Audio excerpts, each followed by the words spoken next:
Hello, everybody, and welcome to the latest edition of Clashmore Kinsalebeg Club's series of Reliving the Year. Tonight, we're going to be looking at the year 1982, the last time Clashmore hosted a Conway Cup final, a senior football final in Waterford.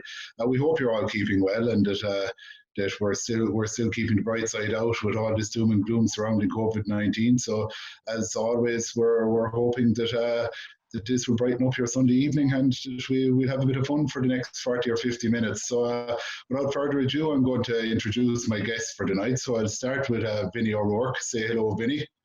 Hello everyone. Very good. And we can hear from Vinny. And there, next thing we move on, and Eddie O'Halloran is with me. Say hello, Ed. Good evening, everybody. Hope you're all keeping well. Very good. And finally, last but not least, Tim Keefe is live from Ballinaclash, I presume. How are you, Tim? Good, Johnny. Hello, everybody. Very good. So, I suppose that's just the format of this is slightly different to what we did for the other Reliving series. Tonight we're looking back at kind of a golden era, the last golden era, I suppose, of football in the club. It was a really exciting 5-year period from 77 to 82. Somebody might butt in at some stage and tell me that it started before 77, but we'd say from winning an intermediate in 77, going on and contesting 2 senior football finals, it was an amazing time. So Eddie, I'll start with you. It was an exciting time to be part of Clashmore Kinsalebeg GAA club, I'd imagine. Yes, Johnny, it was. Yeah. Probably really started in 77, and it was a young team. I think Vinny, there was only one or two of the team married actually, and very young team. And winning that didn't give. We beat Ferrybank in the final, and the form was good because Ferrybank went to the final 2 years after. And of course, we went straight to the final in 78, and with some great years, yeah. And we won a lot of good matches. We won far more matches than we lost, and we beat lots of the good teams. And I suppose for our younger viewers, it was straight knockout at the time, wasn't it, Timmy? Like, so, it was a straight shootout. One mistake, you're gone. Pretty much, I think in some of the years there was a losers group, so you had a second chance. But just to pick up on Edie's point there, you could even go back a little bit further. We were in the intermediate county final in 75 as well. We were beaten by Bunmahan. And that was the intermediate final. We were in the Western final. We lost that to Taoisigh, I think, in 76. And then, as you said, we won it in 77. So, yeah, it was a good era, you know. Like, we had gone up after winning the intermediate in 69, but I think we only spent... We were in senior in 70 and possibly 71, but we went back down after that. But Vinny will probably agree that the team that won it in 69 was oldish. It wasn't that many young people on it, so we didn't have enough young blood at the time to stay competitive at senior in those couple of early 70s. Yeah. Vinny, you were one of the few remainders, I suppose, when we got to 82 from the 69 team. Yourself, Liam O'Rourke. I don't know, was there too many more? So you were involved in the full successful period from 69 to 82. An amazing time to be there. Was that team was 75, 77, 78? Was that the pinnacle of it? Was that the best bunch together at the right age? It was a good time for football then, yeah. It was, yeah. We had some great games in it. And there was a nice blend of youngsters came in, Vinny, wasn't there? You'd Eamon Burrs for I suppose you the 2 boys below and Eamon, and then you're the younger again, the Shallows and things like that. There was a nice age profile on it, wasn't there, by the time you got to 78 even? Well, it was, yeah. We had a lot of young lads at that time coming in, all in, say, from 18 to 21 or 22, you know, which was a grand age for them, and they were all meant for football at that time, you know. It was really booking. Brilliant. Eddie, who were the main rivals through that successful period? Who were the ones you liked playing or hated playing? Who were the arch enemies? Well, I suppose back in the intermediate would be in Ring. They beat us once or twice, and then, but eventually we beat them in the Western final. Actually, it was Johnny O'Rourke scored the goal that won the match down in the village, and for the following week, Johnny was carried up and down the village every night when the celebrations finished. And that goal was so crucial to winning the match. But after that, being up senior, I suppose it was Kilvassity. We beat them a few times, and they're a promising young team. Then of course Ballynacourtry in the final that they beat us, but then in '82 we actually beat them in the semi-final. So and they were very fancy that day as well, because they had hammered out more in the semi-final, and but we won. That was probably our best win, that we beat them by a point, and they were a very strong team. Was it what was training like at the time, Timmy? I suppose we're going to have a lot of young viewers now. Like, was there much of a difference? I suppose you've been involved in training teams right back from then to now. Was there much of a sports science or a thought process put into training back in 1982, 1981? What was it like? Oh, well, I'd say that was the kind of the beginning of maybe the mid-70s. There was science beginning to come into it. It was Eddie was the trainer in '82, so he'll be able to tell you about his drills in a minute. But there would have been less drills and more matches. A lot of backs and forwards in training, which was pretty good training. I think probably, looking at the matches, we actually conceded, our scores conceded was always very low. I suppose the backs and forwards helped the backs maybe more than the forwards, but. So the drills would have been limited. A good bit of running and physical stuff, all right, and a small number of drills, and then a lot of backs and forwards on games among ourselves. Was it enjoyable, Vinny? Was it easy to get fellas to train back in '81 and '82? Was there 20 lads there busting for football every time you went up? We were out in Michael Hallin's field most of the time, I can remember. I was often above and sitting in the field doing something and looked down and I'd see the first car coming. And I remember one day I was setting bees and the horse was up and the horse I was setting to it. And it helped us I could hit him to run up and down the field for the last half acre of the year. And I was thinking, God, this will never grow. I was looking at it every day. That's the thing was, you go down and you tug out inside of the fence and there'd be some for the taking off the tugs. He'd get his shove and he'd be put sitting down the nickel down the side of the belt. The roaring is there. It was very good. I'd say it was enjoyable times. It was back then. I suppose everyone was based locally, weren't they? It was as opposed to now where you fellas spread in Dublin and Cork and everywhere. I would imagine looking back at that team, everyone was based locally. There was probably a great camaraderie in the team at the time, was there, Timmy? There was, yeah. I'd say the only fellow who was away was Mike Hines. Mike was a guard and he's in Dublin a fair bit, but Mike would be down for every match. There'd be no problem in the world. It was often Mike came down and played a game after being on night duty. He'd just sit into the car and drive down and play. But as Vinny said, there was great camaraderie there. There really was. It was great fun altogether. And the training in Hallin's field was special. And the showers afterwards were even more special. Outside the stream. Into the stream, yeah. And maybe sometimes some rest out of it before you studying yourself. But yeah, you're right in that the most of the lads were based locally, yeah.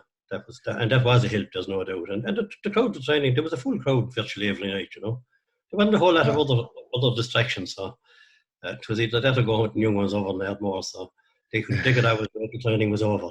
And I suppose it was the game was a lot more physical back then, wasn't it? Eddie, you look at any of these All-Ireland goals now, it was a different kind of game that way. I suppose the referees used to leave it flow a bit, as we'd like to call it these days.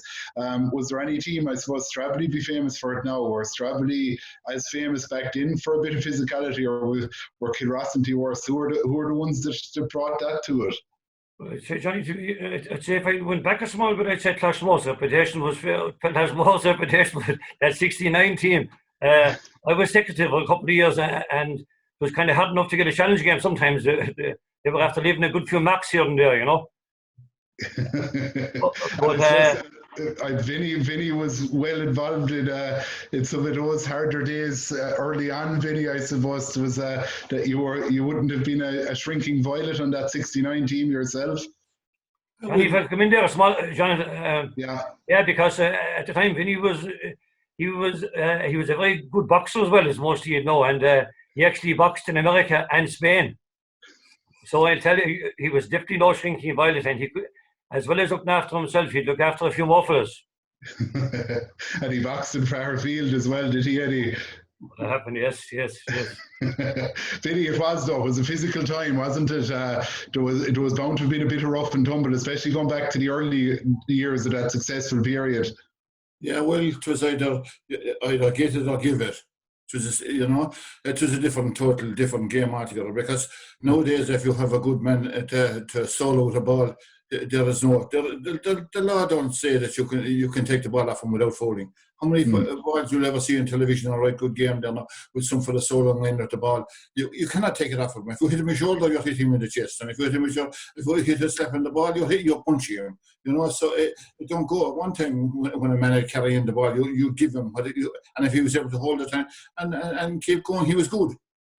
And that's the way it was. Was there such a thing as a straight red card at the time? We'd say back in the 70s. Was it possible to get one?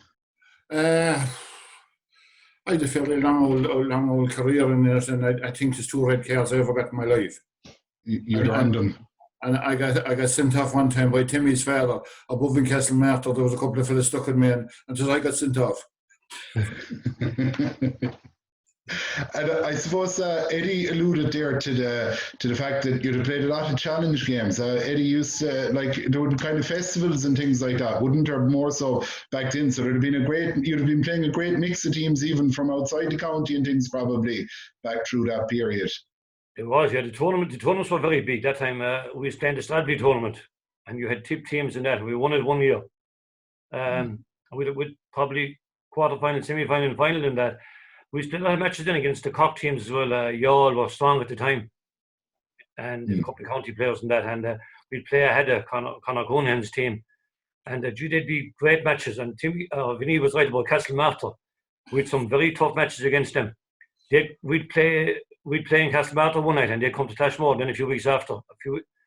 And they'd come into the village. All the players got to know each other, but they'd box like hell on the pitch. But when to be over them, we'd forget about it. There'd be a sing-song, actually. There was is it McLennan's were out there? Freddie McLennan. McLennan's, they're in politics, one or two of them, Sinn Féin, but they were good singers, and there'd be a fierce sing-song afterwards.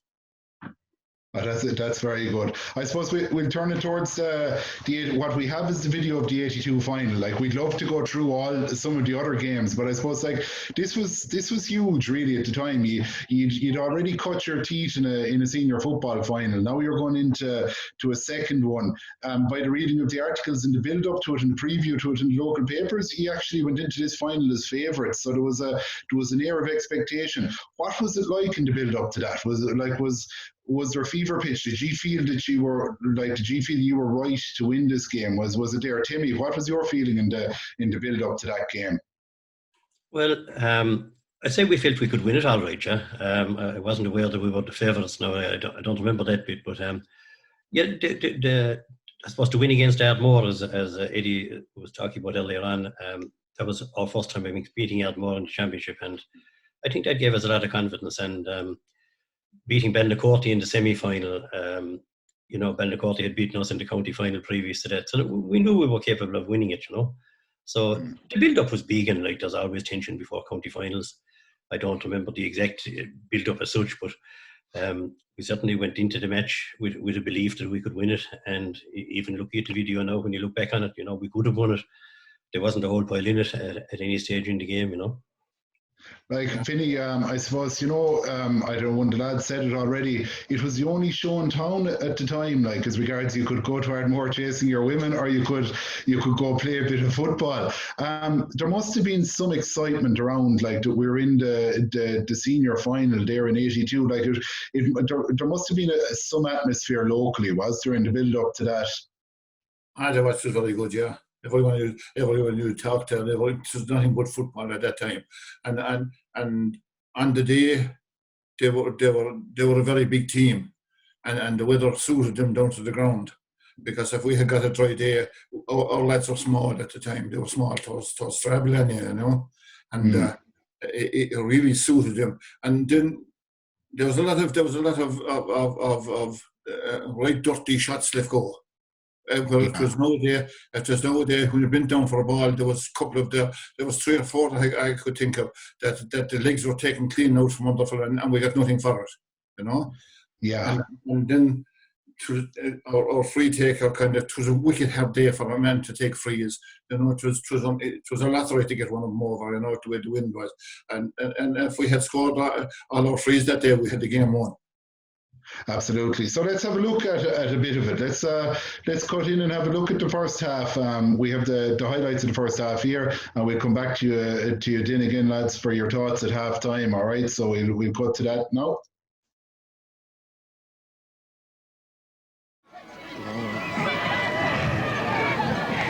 You'll have to excuse the little darkness now and again as the rain is walloping in the top of the camera and we have to dry it. Goalkeeper Timmy Keefe preparing for the kick out.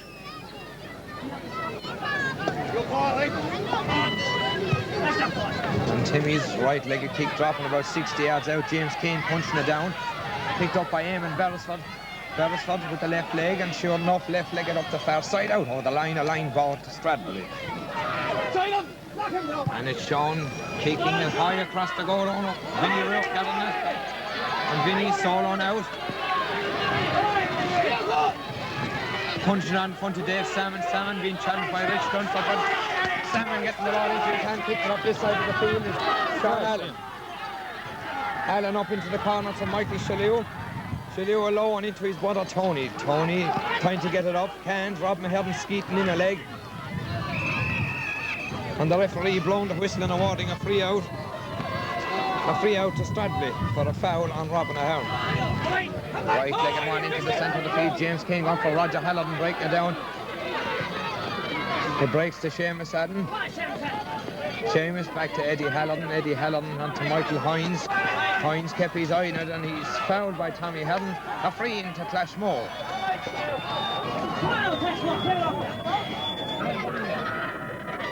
And the free, about 45 yards out, straight in front of the goal, will be taken by Michael Shalew.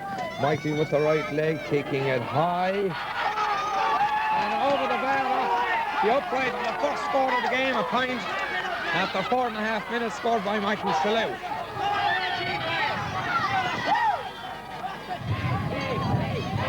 And Robin Ahern with the kick out. A baddish one out this side of the field. Michael Coffey wasn't watching it and it was picked up into the centre now to Tony Shalew. Tony fisting it into the middle, cut up by David Cowan. David can't hold on to it. Liam Rourke kicks it over the bar. Another point to Clashmore. Clashmore 2 points, Stradley no score.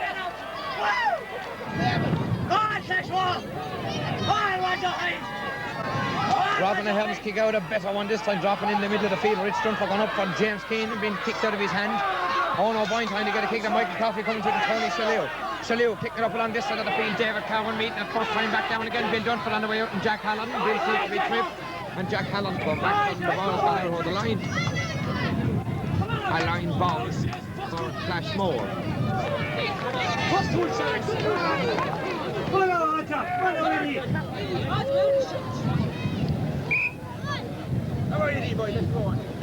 Roger Hines with the kick. And he was aiming for our camera work.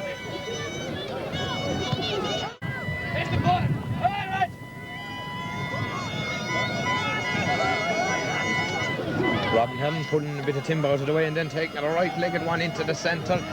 Michael Hines going up for it and can't hold on to it.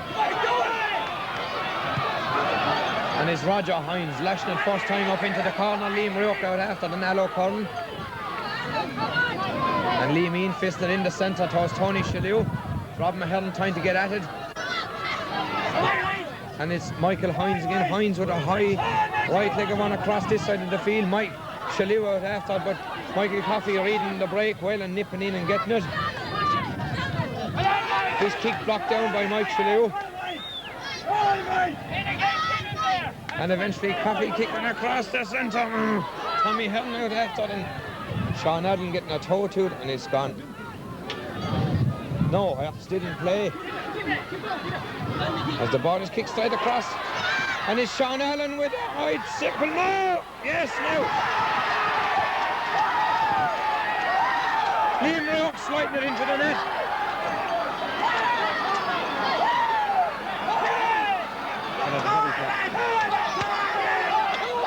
So after 9 minutes of play, it's Clashmore a goal and 2 points. Stradbally no score.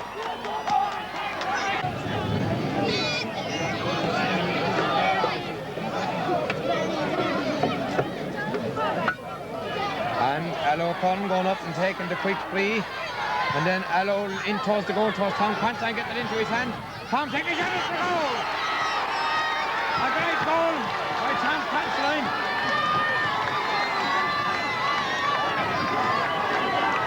Twelve and a half minutes gone.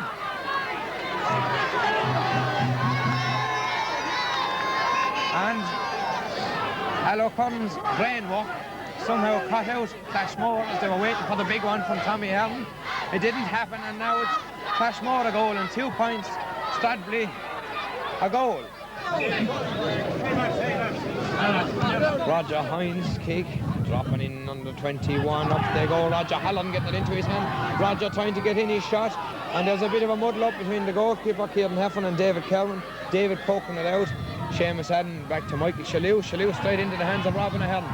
Robin betting it high out into the middle of the field. Owen O'Brien coming across for it. Roger Hines getting in the punch to Eddie Hallam. Eddie being challenged by Michael Coffey. Mike Hines getting it again, and Pat Power making a bust at him. Hines getting inside him and then takes a right leg one high across this side of the field. Michael Shalou going for James Kane, going up on the ball, breaks down. David Cowan getting it. David vamping it out with the left leg out this side of the field. Big done from Jack Hallam. Pat Cudden going touched. And the referee blew the whistle and awards a free out. Clashmore for what? I ain't too sure. Roger Hines with the free. And Rich Dunford catching it, and Rich making his way out. And he's went up this side of the field to Pat Cudden. Pat onto Rich again. And Rich hopping in a dangerous thing on this sort of a day. Lobbing it in neatly for Tom Considine. Tom fisting it on for Sean Ahern. Sean gathering himself for the shot. And then takes a high right-legged one that's curling over the bar for the equaliser.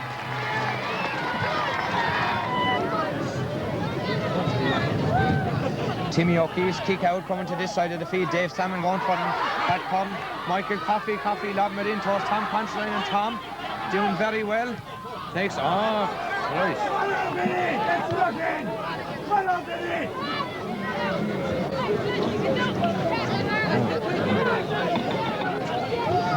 Meanwhile, Billy Colbert had to get out of the dugout, so the excitement is on. Kitty Clancy down under on two. And we damn nearly missed a score almost.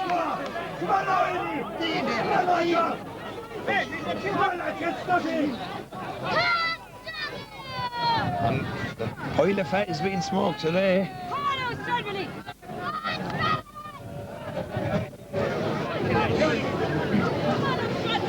And the kick out from Timmy O'Keefe.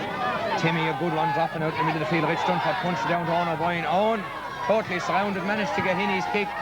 Vinny Rourke, and Vinny gave a little nudge to Tom Constantine. Constantine is in. And he's Eredolov, and it's a free in to Stradbally. Owen with the right leg of one, it's over the bar, and that puts Stradbally into the lead for the first time. James is telling them, watch the centre of the field. Instead of watching the ball as Dave Salmon takes the kick. Roger Hallam going up for Rich Dunford, batting it down. Cause Owen O'Brien. Owen getting it, well, second time around. Then a left leg of one points, Pat Cudden. Pat flaking it off the far side, meant for Sean Ahern, and Sean up she flew. Eamon Beresford getting the ball. No rush at hard. And fisting it into Vinny Rourke. Vinny making his way upfield, jabbing with a low one. It comes towards Eddie Hallam. Eddie onto Michael Hines. And Hines in towards Tony Shalou. Tony getting it as, and it's Michael Shalou. Michael jabbing it across for Liam Rourke. Liam Rourke fisting it across the far side of Sean Allen. Allen making room for himself, taking a shot that's blocked down. And Rob Mahern going back for him, betting it out the centre of the field, but it comes to Eddie Hallam. Eddie, 30 yards out, dropping it in. Rob Mahern going for him, can't hold on to it. Allo Cudden down, and he took it off him. And it comes to Sean Allen. Sean making room for himself, and then taking a high one that's curling across the goal between David Kevin and Michael Shalou. And Shalou getting it, fisting it into Tony Shalou. Tony with a right-legged shot has gone out over the end line for 50, it seems. Touched a Stradbally hand. And the free taken quickly to Eddie Hallam. Eddie making room for himself, taking a left-legger one that's over the bar. And the sides are level once again. 23.5 minutes gone in the first half. And meanwhile, the chef and the law are on the smokes as well, and a few more as the Robin Helms kick out comes out this side of the field. And it finds its way over the line. A line ball to Clashmore.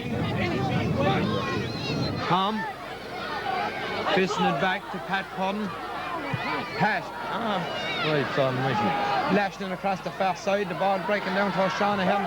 Massey Devine getting a kick at it, it breaks into the hand of Dave Salmon. Salmon, a left-legged one. Tommy Helton going up for this, and Tommy can't hold on to it. Sean Allen going back for Tom Landy trying to get a kick at it. Pat Power trying to do the same. None of them getting a kick, yet the ball is travelling. Sean Allen kicking it in the centre, and David Kevin is penalised for a little bit of pushing, and it's a free into Clashmore. So the free, about 50 yards out, will be taken by Michael Shallew. And Shallew's kick is good and straight over the bar, and that puts Clashmore back into the lead again.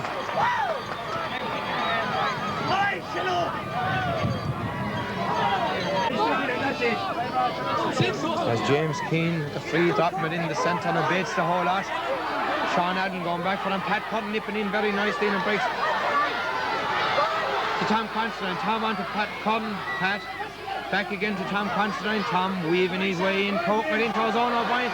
Owen making his way through, takes a shot that's easily gathered by Timmy Keane. And Timmy fisting out low to Dave Salmon. Salmon, left-legged one, and the referee blows the whistle right on the 30 minutes. With the scores, Clashmore a goal and 4 points, Stradbally a goal and 4 points, and the rain is starting again. And that was an exciting first half. We got off to a flyer, Timmy, didn't we? That quick 1-2 at the start, we were up and running. We were, yeah, and you know, when you look back on it, we really were in the driving seat at that stage. I suppose they got the goal at a critical time for them. If we could have tagged on maybe 2 more points before they got that goal, it would have been a totally different game and a totally different half. I suppose when you look at it, you know, Al O'Connor was left solo a long way up the field with the ball. I'd say if it was a Clashmore man was going up the field, he wouldn't have been allowed to go so far. He'd simply been hauled down.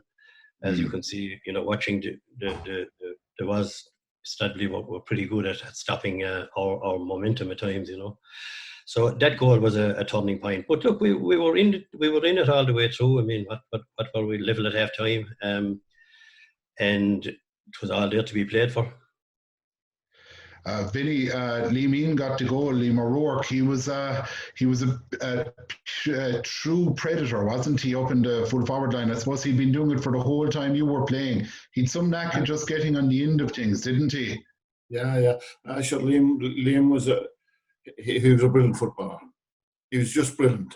But talking about that goal that day, I hate a fella coming in to me and he started talking to me, and Tom Constantine, I know him from the rugby, and he came in, he started talking the first couple of minutes, and I usually give a fella a couple of shake hands, you know, and I'd be usually going out in the field and as full back, and I hadn't given it to him, which cost me the goal, and it's in my head ever since.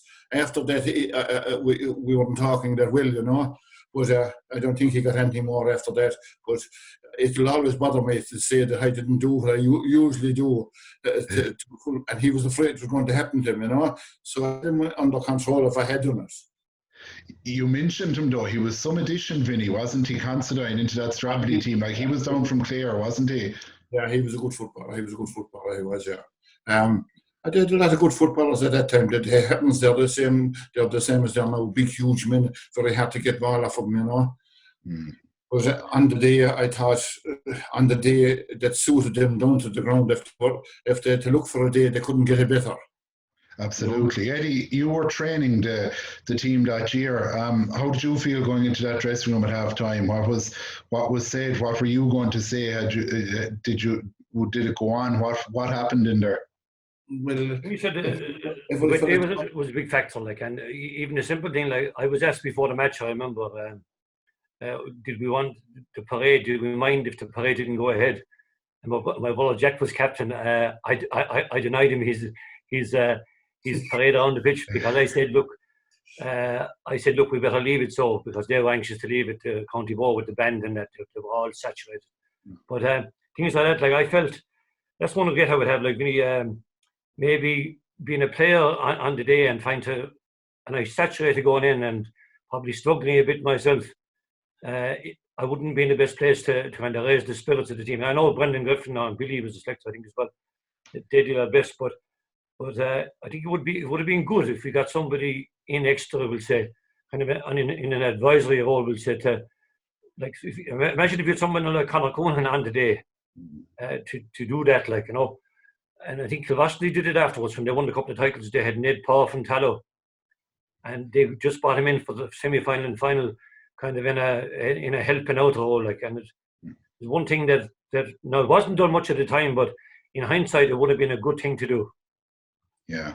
Timmy, well, you were after training the team the previous year, I think. Were you confident going in at halftime? Did you think we're all right here? We're all square at 1-4 apiece, or like was there a nervousness there? Was the weather starting to get to us? Was there sheer physicality getting there, or were you still filled with confidence going in there at halftime? Yeah, I was feeling confident. Yeah, I think the whole team was confident that they could that we could still win it. You know, I don't think there was any sense of panic creeping in. It was a matter of keep playing and keep getting the scores if you could, you know. And I suppose one thing Vinny there said about Tom Considine getting the ball and getting the one shot at, and that's the only shot he had in the whole game. And I suppose I regretted as well, because I got my hand to the ball but couldn't keep it out. And any goalkeeper would always tell you, if you get your hand to it, you're supposed to stop it. So I suppose, Vinny, we have regrets there, but look, they went in, we couldn't stop it between us anyway, and that's the way it goes. That's it. So like at that, lads, let's have a look at the second half, and we'll have a discussion about it then afterwards. All right, so we'll cut to the second half there now. And there could be a little wobble in the pitch now and again, as the wind is fierce strong. And a little bit of digging going on between Michael Coffey and Eddie Hallinan as Michael Shalou comes up with the free. Oh, cuddling, but not cuddling enough, and it's gone to the right and wide.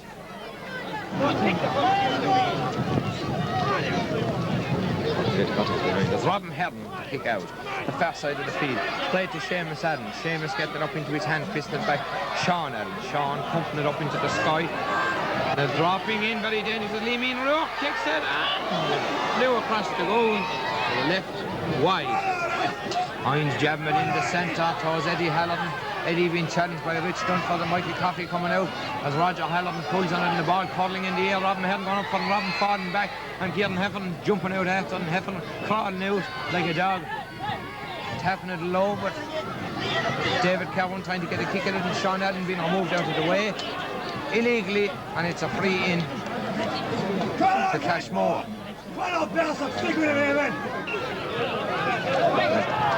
After 5 minutes of the second half, and that puts Darby back into the lead, 1-5 to 1-4.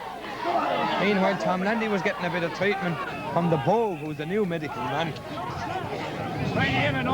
Got it. And Coffey is free, going across the goal. Tom Considine getting him, Tom. In a spot of bother onto Tom Landy. Landy kicking it over the bar. Breaks from Eddie down to Roger Hines. Hines fisting it on to Dave Salmon. Salmon is taken down by Tommy Herden, and the Clashmore crowd are going mad over it. James Kane coming out to it, and James kept going well, but he couldn't hold on to it. And as James makes a belt of the ball, and the referee very fond of the whistle. Blocked down by Rich Dunford, up along this side of the field. And Michael Hines removed out of the way by Pat Power. Now in corner forward back to Mike Hines. They go on up along this side of the field is Sean Adden. The referee very fond of the whistle. From the kick out, and gathered by Owen O'Brien. Owen going up along this side of the field, cutting inside. It's still Owen O'Brien, dodging a pass, and then takes a left-legged one that's gone over the bar. A lovely point scored by Owen O'Brien. to make it 1-7 to 1-4. Coming into it good on now as he kicks it in the centre to Owen O'Brien. Owen, first time it up. There's someone have to run damn quick now, and Sean Ahern is winning the race as Jack Halloran is coming across, but Sean gathering it safely into his hand, knocking it back for Paco. Paco Curran, chimney kick. Jack Halloran gone back for Jack, clearing it out. Pat Power coming to it. Power knocking it down. Owen O'Brien getting down over. Owen slipping away from Roger Hines onto Tom Considine. Tom in a spotted ball on to James Kane. James, a left-legger one, has gone over the bar.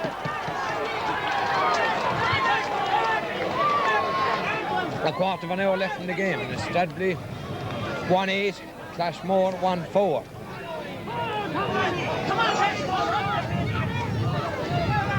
Timmy O'Keefe with the kick out. Sean Allen getting it and known within an ass's row of him. The ball breaks to Michael Shalou. Shalou in towards Liam Rourke. Liam getting inside Robin Ahern, dipping across. Kieran Heffernan made a wicked drive at it. Meanwhile, the legs are skied from under James Kane, and it's a free out.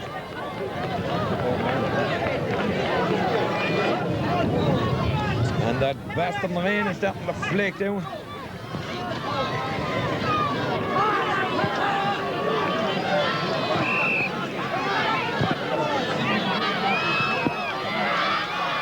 That's Timmy O'Keefe with the kick out, stopping about 60 yards out. Tony Shalou going up for Tommy Head, trying to get a kick at it. Roger Halloran getting a toe to it. David Cowan coming across. David tapping it out this side of the field, racing out after himself. And David keeping it in play. Tom Landy couldn't hold on to it. And Eamon Beresford lashed it out over the line. A line ball to Stradbury. And it's Tommy Head with the line ball. Tommy a right-legged one high into the centre. Vinny Rourke going up for this one, and Vinny gathering it.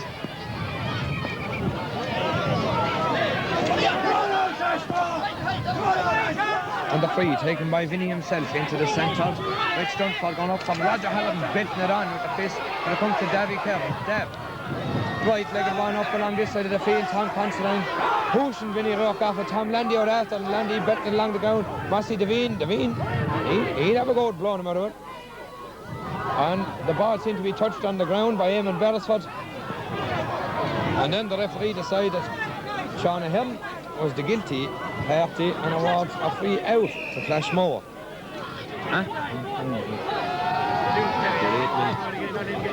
Eamon Beresford with the line ball. Well fielded by Roger Halloran. Tony Shalou getting it up into his hand. Shalou fisting it across to Vinny Rourke, who's supposed to be playing full back. And Vinny busting through with his shot.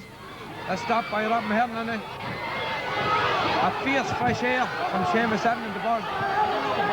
Tommy Ahern trying to get it out, and the ball is coming out without anyone rightly getting a shot at it.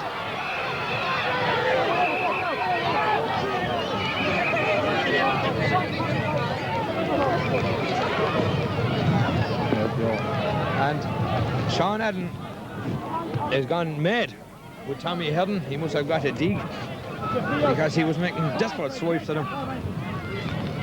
About 5.5 minutes left in the game, and we'll be kept going wiping now for a while, as the weather has gone totally angry. As the free taken quickly out the far side to Sean Allen. Sean going toe to hand. Still Sean Allen trying to get inside Tommy Ahern, and fisting it back to Seamus Allen. Seamus being tackled by David Kerwin, and then a left-legged one straight across this side of the field. Pat Power breaking it out, but it comes to Eamon Beresford. Beresford and Pat Power doing a desperate pile of fouling. 3.5 minutes left. And Mossy Devine's kick is alone. It comes to Tony Shalou. Tony curling in a dangerous one. That's punched by Eddie Hallam. Gathered by Kieran Heffernan, and Kieran kicking it out of poor clearance, but it comes back to Tony Shalou. Tony fisting out to Eamon Beresford. Beresford kicks it way to the left and wide.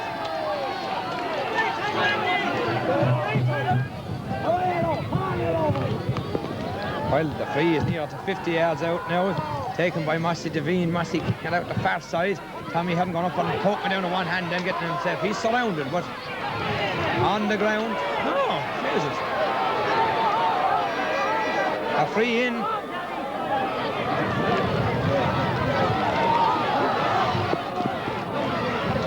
with 2 minutes left.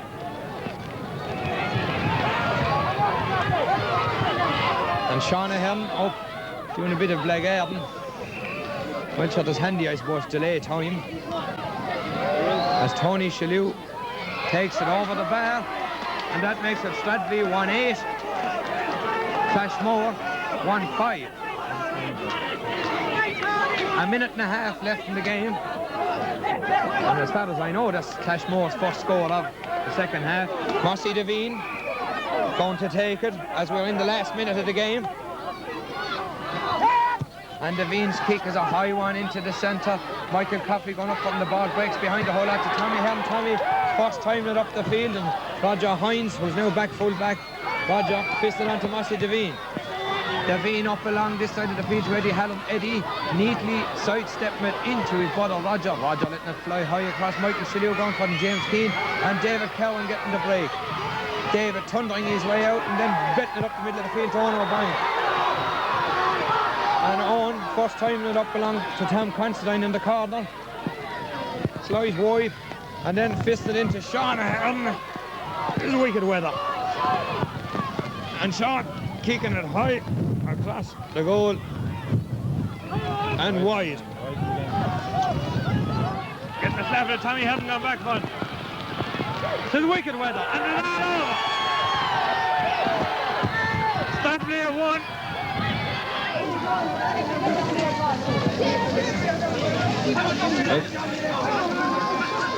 And welcome back. That's that, as they say.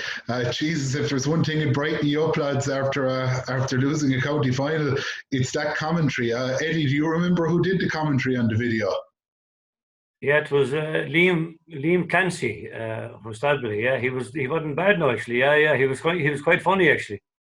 He was very good, and it was obvious your proficiency as a team. He knew all of you well to see as well. You know, he mentioned the weather, and like the camera showed the weather. It turned into, I don't know, if it was nowadays, it would have been a named storm. I'd say, Vinny, would it? It would, yeah. I had played with Stradley back in the years when we had no team here in Clashmore in minor. Jesus. I played from, I don't ask me what year it was or when it was, but I knew the most of them kind of, you know, at that time. And it just, the weather just kept coming at you, did it? You were a man that worked outdoors, Vinny. Like it was horrendous there in the second half, was it? It was wicked force. There was really gale of wind there, you know. You could try to put the ball over the bar from one side, it is out over the line to go, and you know. That was the difference. It was really hard to judge a high ball, especially. Like you went for a few meanders up the field, Vinny. I'd say it was to keep yourself warm in the second half as much as a tactical move, was it? I'll tell you, at that time, you get the chance to do it only in that time, maybe, you know, and you do it if you're feeling fit enough to do it at the time, you know. And other times, then you never get the chance. Maybe it mightn't come your way, you know. Absolutely. And Timmy, there was, I was looking at that second half, the tackles. Oh my God, there was some tackles. In fairness, Stradley did what they're doing to this day, didn't they? They killed that. Once they got their nose in front, they killed any momentum in that game. The hits were like you get jail for some of them now. You would. There was one particular one, but from I think it was Tommy Ahern and Dave Salmon. Dave was soloing in, and he was coming up behind him, and he just simply kicked the legs out clean from underneath him. You know. Just simply kicked it. I mean, in today's match, it would simply be a red card. And there was another case where somebody was picking up the ball. Was it Mike Hines? And as he was picking it, he was himself and the ball were kicked. So there was a couple like that. And look, they went unpunished. But look, that's the way the game was played at the time. Tony Mansfield was the referee, and Tony was famous for he'd wave play on. He didn't see too many frees, just get on with it. And he didn't give much sympathy if you got a clatter. No, he didn't give a whole pile of giving out if we gave one either. So I suppose it goes both ways. Yeah. Was that the beginning of the end then for that team, Eddie? Like there was obviously no more Conway appearances. Were you competitive for another few years, or did it drift into the abyss fairly quickly after that? No, we kind of held on for another. We won more kicking us in '84 centenary year. Stradley would have been favourites. And we met them in the quarter final, I think it was, and they were real strong favourites. And we really won against the odds because Dave Salmon was sent off in the first half. He gave a fella who was fouling him badly, and he gave him a left hook, and he actually floored him. And but we dug very deep that day, and we beat them. I'm not sure how we went to the next game, but we knocked Stradbally out anyway. So we kind of got some team back for our 82 defeat, but that was kind of the end of it then. What was very noticeable in the tape there is the sheer number of people that were at the match. Like as Father Dougal, I think, said it at some stage, like, I'm no good at gauging the size of crowds, but there must have been 5 million people there. Like it was an amazing crowd to see at a match. Timmy, it was a real, like, it was a special thing to be part of, wasn't it? Like that was a serious event at the time. It was, and like the match had been, there's a rule that says it can be played in Fairfield or Welsh Park, alternated every second year, and that actually rule probably still exists. But if you get 2 teams from the one division, normally they play it in that division. But Stradbally objected to playing it in the Fairfield. I suppose they felt that if they was down to Waterford, they had a better chance of winning it, and they were right with that hindsight. But considering the match was in Waterford, it was an amazing crowd. There was an amazing following from Clashmore. Even with on the video, you can hear some of the voices. You can recognise them. I heard Michael Hallerton there anyway, give me a good roar at some stage during the match.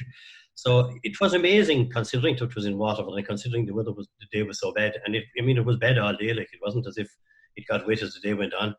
So yeah, we had a great following, and it was a great occasion.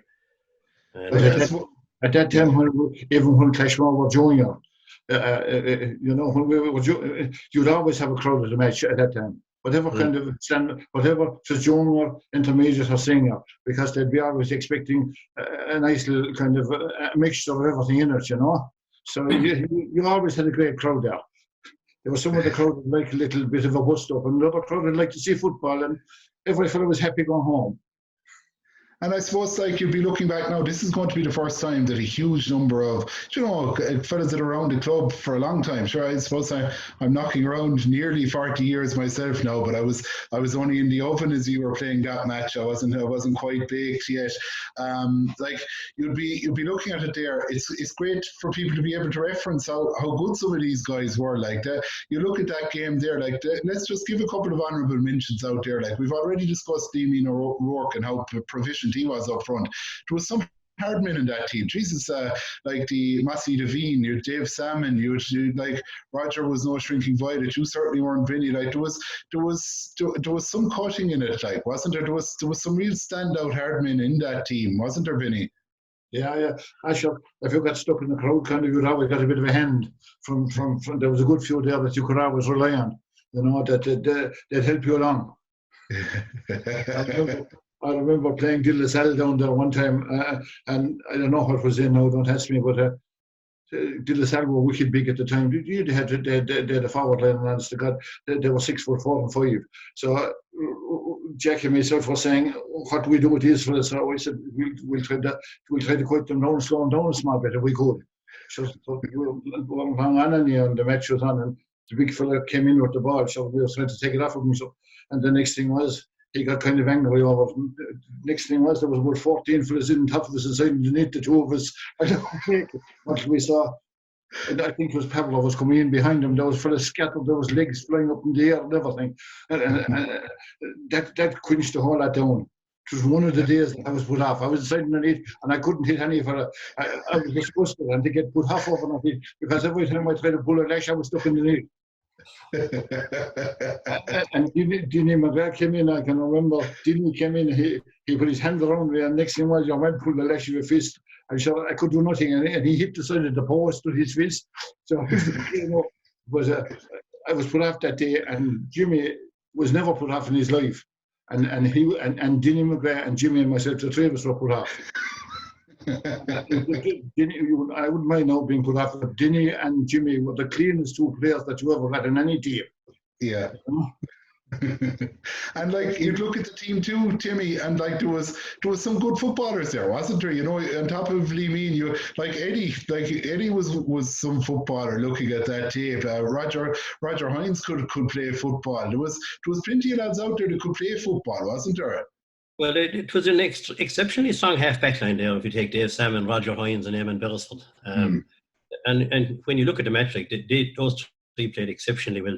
That was an exceptionally good half-back line. Like, in fairness, the full-back line and myself, sure, by the time they got by those, Vinny, sure, the strength was gone out of him. So it made life easy for us inside. But no, that was an exceptionally good half-back line. You know, and they were good ball players. And I suppose maybe the one thing about the games being slightly tougher, the free off the ground, you see, every free and sideline had to be kicked off the ground. So that meant that from every free, the ball was coming down between at least two, whereas nowadays the free is taken short and the guy is usually loose getting it. Whereas that time it was kicked fairly long off the ground, so it was always coming into a crowd. So that created more physicality, obviously, you know. And I suppose the other thing every fella had to mark his own men and do his own thing. You know, if you got a ball, you put it out to the net, you draw it out, you just kicked it out, and you kicked it out in a place that you thought was the best. And he had to mark his men. There was no such thing as and you'd find out the weak fellas very fast. And like Eddie, you were playing a modern brand of football out there, I'd say, before your time. In fairness, you were a proper end-to-end player when they didn't really exist. It was I suppose it was the beginning of the real evolution of football, where fellas really did cover every inch of grass. Like, was like, you must have been fair tired by the time you walked off that pitch that day. Yeah, well, it probably wasn't my best day, but yeah, well, I suppose I was only 28, so I was still I was hitting my prime, I suppose, yeah, and I was playing a good bit then, but yeah, we were fit. About Tony Shalhoub trained us in 77, and kind of, he had a big emphasis on physical fitness, and we probably continue that then with Timmy and myself over those years. As well, I suppose at the time, like fellas, as really said, football was the big thing, like, and there was no other sports really much, and TV, like, sport was non-existent, kind of, and fellas loved the train. So even the biggest thing at the end of the train was to get fellas to finish up. Because Vinny would have Timmy taking kickouts, and he'd have 4 or 5 of us outside trying to field it, contesting with each other. But so Vinny spread out the big arms, the boxing arms, and he'd win 6 of the 10 balls every time. But we could be there till 10 o'clock at night, like. Couldn't get fellas to finish up, you know. That's a good sign, though. That means fellas were enjoying it, don't they? Like, was the village, like, it was a busy village then anyway? I presume it was a joyous couple of days, was it? There must have been still a fair sense of we achieved something getting to the final. Do you remember, Timmy? Was there much around the village for a couple of days after that? Well, you know, I can't remember whether there was or there wasn't, to be honest. There probably was. I know the night we came home, certainly it was a big night anyway. Whether we continued on afterwards, you know, that's something I have no great memory of. But you're going back there to you know, the good footballers. I suppose Eddie was one of the real modern footballers, and that he could kick the ball equally with both feet. A lot of people would say Eddie was left-legged, and other fellas would say he was right-legged, but Eddie was one of those guys who could kick it with either foot. And I suppose the other thing you had there in the team was Mike Shalhoub was probably one of the best free takers in Munster at the time, you know. He, you know, if you look at the matches we played, we'd score maybe 8-10 points. Mike Shalhoub would be after getting maybe 6 out of the 10. You know, he really was a superb free taker. So, you know, okay, the day in the final, sure, you couldn't kick the frees that day because the ball was so wet and the day was so wet. But in general, he was an absolutely superb free taker. Yeah, well, like, I think you've summed it up very well. Like, it's let's just have a quick talk about what happened afterwards. Then, Vinny, did you play on for another few years after that? I did, yeah. And I remember at that time that I was getting slowed in, and I was shifted from the full back line up into the full forward, and I never made a go at that because I couldn't kick a point if I was after goals. I was wide as the whole field, you know. It was, and then I went playing rugby after, and I kept the two of them going together, which I don't know. Some people would say that it was a bad job because the rugby slow you down, but I was getting slow anyhow at that stage, you know. The mileage was up. Eddie, would you look back at it and kind of go, you know, it was a glorious sporting innings? Were you happy with your lot by the time? I know, like, you lost that county final, but like when you look back now, you must look back with great pride in your playing days and go, it was, you know, it was an enjoyable time, and it was, you know, while you didn't achieved the ultimate. You had a very successful time. You must look back with joy on that whole period, do you? Yes, there were great times. Yeah, as Vinny said, about families, like we had, like there was 3 of us playing in that match, and there was a league final we played on Saturday. It was 5 or Hallerton started, and I think Tom was in off that day, but there was a good few. There was a great friendship in the team, and fellas fought for each other and that. But yeah, there were great times, and we couldn't, rather than winning a final, we couldn't have got that much more out of it really, because we were fairly successful, and there was great whole fun in the parish. Like, it was a big, going back to the build-up, it was a mighty build-up. But just as a guy like when we beat Ardmore, that was the first time we'd ever beaten Ardmore in senior, I think, going way back. Mm. But it was Lennon brothers living up near Vinny, Freddie and Bill. But the Monday morning after the match, Bill went over to Ardmore in a donkey and cart.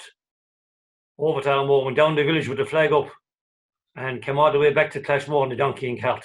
Like, back at the time, and that was only the quarter. That was only the quarterfinal, I suppose. Just because we beat Ardmore, but like after the semi-final, the same. But the build-up for the final for both years was unbelievable, because it was 2 years of football. Every man, woman, and child in the parish went to the 2 county finals. Yeah, So, very good. very good times. Timmy, you stayed chasing it. I suppose technically your gear is still in the boot of the car, so you're still chasing it. You haven't ruled out the chance of winning one yet. Do you look back now and go, do you know what? I didn't have a bad sporting innings. Were you happy with your lot? Yeah, I was, and I'd still play it if I could. I absolutely love playing. Because the one thing I remember, I broke a bone in my ankle when I was about 40, and I went up to Cork and got it excited. And man, he said to me, "You won't be able to walk when you're 60." He said, "Your ankle is so badly damaged." I said to him, "I'll worry about that when I'm 60." So he was wrong anyway. I can still walk. But I was actually back in Welsh Park again in 1993, was it? The Jonah Hurling County Final. Now, if you watch that on the video, any connection between it and hurling is only tenuous. The game was so bad, but still we were back another nearly 10 years later. 11 years later. So I stayed playing until they stopped picking me, and that's basically they were right to. Absolutely. Well, at that, lads, we'll wrap it up. A small bit of housekeeping to do.